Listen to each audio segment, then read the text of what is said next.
Louisville looks good. I think Patino knows how to motivate his crew.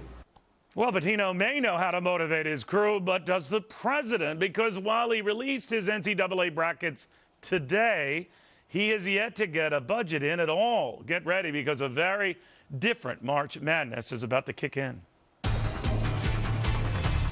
Welcome, everybody. I'm Neil Cavuto, and forget the hoops. A lot of Republicans say time to dunk the prez, because even before he got off to Israel, he got to this.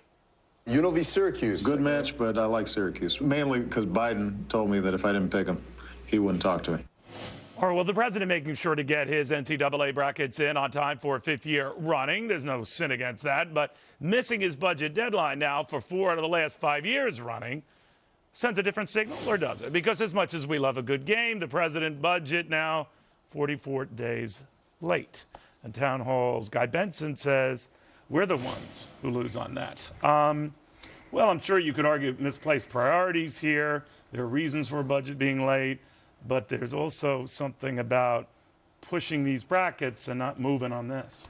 Well, look, as a sports fan, let me say that I speak on behalf of many of us, that the next 2 days, Thursday, Friday, perhaps the best days in the entire calendar year. And I'm including Christmas and Christmas Eve in that. The first round of the tournament. That's weird. I'm telling you, that's weird. On Twitter, they're going to agree with me. People love Thursday and Friday, the first weekend of the tournament. And the president is a huge college basketball fan. More than Christmas? More than the Easter Bunny? If you're a hardcore sports fan, maybe. Okay, so then you would agree with the president rushing these bracket choices out? Absolutely, and he's a huge fan. He's a very knowledgeable fan. He kicks my butt every year in the bracket. I'm a long-suffering Northwestern fan, so this is a tough time for me. So you'll give him his due? I'm giving him his due. I think this is a really cool thing to do. Genuinely, I think it's very smart, soft politics. I think you can do a lot at once. You can get the brackets, you can get the budget, and maybe I would help the president next time by building the budget as if you were filling out a bracket list, and you kick 2 birds with 1 stone. Well, that's the point, Neil.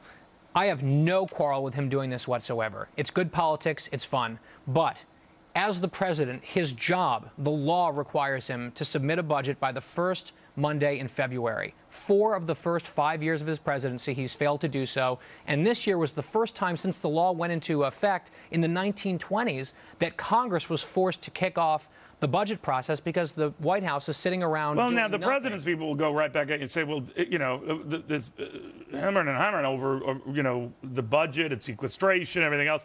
That's what prompted this. It's not all his fault. What do you say? Well, first of all, he had missed 3 of the previous 4 where there was no sequestration. Other presidents have missed. Yeah, but right? His number of misses, if we're talking higher than their misses? If we're talking about shooting percentage in basketball, he's hitting 1 for 5. That's unprecedentedly bad.